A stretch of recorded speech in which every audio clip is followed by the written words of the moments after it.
Hello दोस्तों। आज मेरे जीजा जी मेरे घर सोने आए थे, लेकिन उनके आने की वजह से मैं उन सब कामों को नहीं कर पा रही थी जो मैं आम तौर पर रात के अंधेरे में करती हूँ।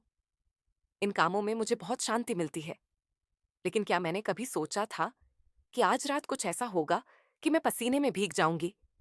उन्होंने मुझे बस 2 उंगलियों से पागल कर दिया, और अब मैं वह सब आपको बताने जा रही हूँ। मेरा नाम यामिनी है। मेरी उम्र 20 साल है। मैं अभी तक अविवाहित हूँ। मैंने कभी शादी नहीं की, और मैं सोच रही थी कि शायद मैं कभी शादी नहीं करूंगी। एक बार प्यार में धोखा खाया था, और तब से मैंने प्यार करना छोड़ दिया, क्योंकि मैंने तय किया कि मैं कभी किसी लड़के की जाल में ना फंसूं। यही कारण है कि मैं शादी नहीं की। मैं एक होटल में काम करती हूँ। एक भारतीय लड़की, सुंदर, शिक्षित और स्मार्ट। मेरे शरीर और मन पर आधुनिकता का प्रभाव पड़ा है। लेकिन पिछली रात मेरे जीजाजी के साथ जो कुछ हुआ, उसके बाद सब कुछ बदल गया।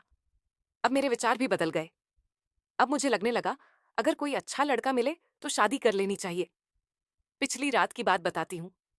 मेरे जीजा जी, जिनकी उम्र 40 साल है, जीजा जी डिलीवरी बॉय के रूप में काम करते हैं, और मेरी भाभी का हाल ही में कैंसर की वजह से निधन हो गया है। रात के समय हम खाना खाकर थोड़ी देर टीवी देख रहे थे। फिर मैं और जीजा जी छत टहलने गए। जीजा जी ग्राउंड फ्लोर पर सो रहे थे, और मैं फर्स्ट फ्लोर पर अपने बगल के कमरे में अपने छोटे जीजा जी के साथ सो रही थी। रात लगभग 12 बजे के करीब हम दोनों नीचे आए, और तब जीजा जी मेरे कमरे में आकर बोले, यामिनी, मुझे नींद नहीं आ रही है, चलो कुछ बात करते हैं। हम दोनों बिस्तर पर बैठकर बात करने लगे। कभी कभी जीजा जी अपने मोबाइल पर गेम खेलने लगते, और मैं अपने मोबाइल पर लोगों के स्टेटस देखने लगती। तभी तेज बारिश शुरू हो गई, और हल्की ठंडी हवा भी चलने लगी, जो हम दोनों को बहुत पसंद है। मुंबई की ठंडी हवा तो वैसे भी बहुत अच्छी होती है। कुछ देर बाद जीजा जी सोने लगे। मैंने कहा, जीजा जी, आप अपने कमरे में जाओ, आपको नींद आ रही है। जीजा जी नीक होकर बोले, यामिनी, मुझे परेशान मत करो। यह कहकर उन्होंने आंखें बंद कर दी, और 2 मिनट में ही गहरी नींद में चले गए। मैं बाथरूम में जाकर अपने कपड़े बदल लिए, क्योंकि तल कपड़ों में मुझे नींद नहीं आती। फिर मैं बिस्तर पर बैठकर मोबाइल में कहानी पढ़ने लगी। इन दिनों मैं बहुत अच्छी कहानियां पढ़ पा रही हूँ। मेरे जीजाजी सो गए थे, और मैं उन कामों को नहीं कर पा रही थी जो मैं आमतौर पर रात के अंधेरे घड़ी में अकेले सोते समय करती हूँ। लेकिन जीजाजी की वजह से आज मैं ज्यादा कुछ नहीं कर पा रही थी। इसीलिए मैंने मोबाइल रखकर सोने की कोशिश की, लेकिन कहानी का ख्याल मेरे सिर में घूम रहा था, और नींद मुझसे दूर हो रही थी। रात गहरी होती जा रही थी, और मेरे मन में अजीब बेचैनी होने लगी। नींद तो थी ही नहीं, और सिर में वह कहानी चल रही थी जो मैं सोने से पहले पढ़ चुकी थी। उस कहानी ने मेरे अंदर उथल पुथल मचा दी थी, और मैं खुद को शांत नहीं कर पा रही थी। जीजाजी पास में ही सो रहे थे, और उनके खर्राटे की आवाज मुझे और विचलित कर रही थी। अगर वह नहीं होते तो शायद मैं खुद को उस कहानी का हिस्सा बना लेती, और वह सब काम करती जो मुझे रात के अंधेरे घड़ी में अकेले पसंद है। लेकिन रात का यह अनुभव थोड़ा अलग था। मैं अपने ही विचारों में डूब गई थी। अचानक जीजाजी ने करवट बदली और सीधे बैठ गए। मेरी आंखें अनजाने में उसी ओर चली गई, और जो मैंने देखा उसे देखकर मुझे शर्म आ गई। मेरे जीजाजी ने बहुत पतला धोती पहन रखा था, और उसके कारण कुछ ऐसा दिखाई दे रहा था जिसे देखकर मेरी स्थिति और जटिल हो गई। शर्म तो दूर की बात है, मैं अपनी नजरें भी उनकी ओर से हटा नहीं पा रही थी। मन में एक अजीब सी बेचैनी चल रही थी। एक तरफ मैं खुद को नियंत्रण में रखने की कोशिश कर रही थी, और दूसरी ओर मेरे अंदर की बेचैनी बढ़ती जा रही थी। सच्चाई ये है कि अब मैं खुद को सहज नहीं कर पा रही थी। हर पल ऐसा लगता था कि अगर मैं खुद को नियंत्रित नहीं कर पाती हूं तो कुछ भी हो सकता है, और इस स्थिति से निकलना मेरे लिए असंभव हो जाएगा। मेरी धड़कन तेज हो गई, और मन में डर साम आने लगा कि अगर कुछ गलत हो गया तो जीजा जी मेरे बारे में क्या सोचेंगे। जीजा जी के नजरों में मैं कैसी देखूंगी, ये सवाल मुझे और भी बेचैन कर रहा था। लेकिन दूसरी तरफ मेरे मन में एक गहरी इच्छा भी थी जो मुझे बार बार उसी दिशा में खींच रही थी, जैसे जो मैं सोच रही हूं उसे पूरा कर दूं। मेरे भीतर का द्वंद अब चरम पर था। हर पल मैं खुद से लड़ रही थी। पुराना किस्सा मेरे सामने फिर से आ रहा था और इसी वजह से मेरी इच्छाएं बढ़ती जा रही थीं। मेरी धड़कनें इतनी तेज हो गई थीं कि मुझे लग रहा था जैसे वे कमरे की सारी खामोशी को चीर देंगी। मैंने अपने हाथों को कसकर मुट्ठी में भी लिया, जैसे इसे मैं अपने मन की उथल-पुथल को थाम सकूं। लेकिन सच तो यह था कि मैं अब खुद को सहज नहीं कर पा रही थी। हर पल ऐसा लगता था कि अगर मैंने खुद को रोका नहीं, तो कुछ ऐसा हो जाएगा जिससे मैं कभी उभर नहीं पाऊंगी। यामिनी, ये क्या हो रहा है तुझे? मैंने खुद से सवाल किया, लेकिन जवाब की जगह और सवाल उठने लगे। अगर कुछ गलत हो गया, तो जीजाजी मेरे बारे में क्या सोचेंगे? उनकी नजरों में मैं कैसे देखूंगी? ये ख्याल मेरे मन को और बेचैन कर रहा था। मैं अपने जीजाजी को, उनके दुख को, उनकी मासूमियत को जानती थी।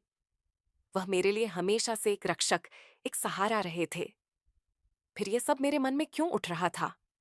लेकिन दूसरी तरफ मेरे भीतर एक गहरी दबी हुई इच्छा थी, जो मुझे बार बार उस दिशा में खींच रही थी, जैसे जो मैं सोच रही हूं उसे पूरा कर दूं। मेरे भीतर का द्वंद अब चरम पर था। हर पल मैं खुद से लड़ रही थी। पुराना किस्सा मेरे सामने फिर से आ रहा था और इसी वजह से मेरी इच्छाएं बढ़ती जा रही थीं।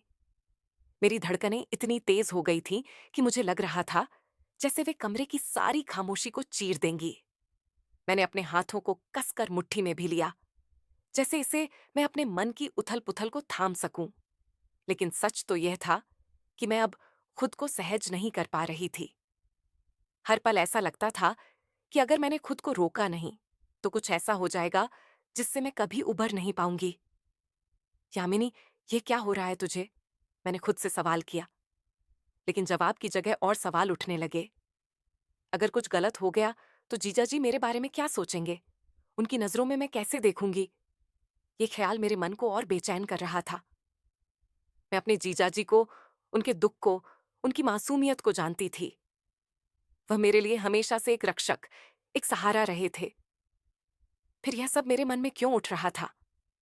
लेकिन दूसरी तरफ मेरे भीतर एक गहरी दबी हुई इच्छा थी, जो मुझे बार बार उस दिशा में खींच रही थी, जैसे कोई आवाज मेरे कानों में फुसफुसा रही हो। यामिनी, इसे होने दे। बस एक बार अपने मन को आजाद कर दे।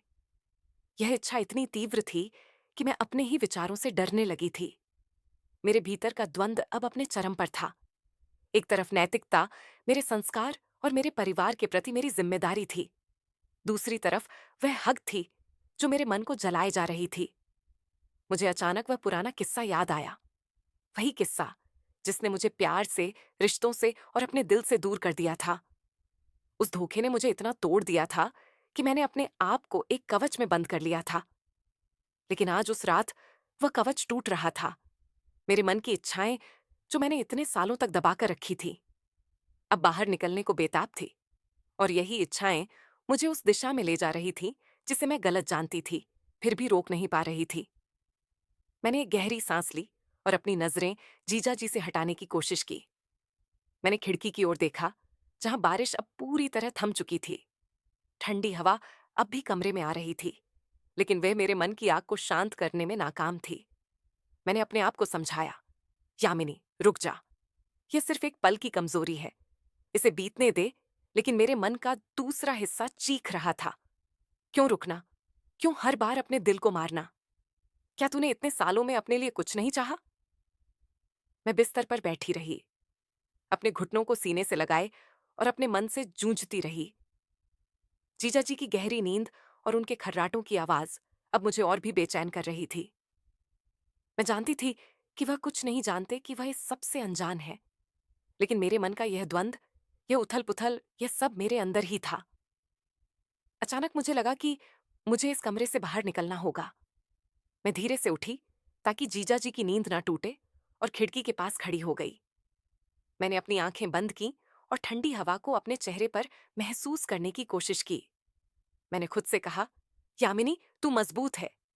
तूने पहले भी मुश्किलों का सामना किया है। यह भी एक पल है, यह भी बीत जाएगा। लेकिन क्या यह पल वाकई बीत जाएगा, या यह मेरे मन में हमेशा के लिए एक निशान छोड़ जाएगा? मैं नहीं जानती थी। लेकिन उस रात मैंने एक बात सीखी कि मेरे भीतर की इच्छाएं, मेरे डर और मेरी कमजोरियां मुझे इंसान बनाती हैं। और शायद इन सब से जूझना ही मेरी असली ताकत है। दोस्तों, मेरी कहानी आपको कैसी लगी? कहानी का दूसरा हिस्सा भी जल्दी ही मैं आपके बीच में लाऊंगी। लेकिन उसके लिए आप सबको कमेंट बॉक्स में बताना होगा कि कहानी आपको कैसी लगी। अगर आपको कहानी पसंद आई हो, तो हमारे चैनल को सब्सक्राइब जरूर करें।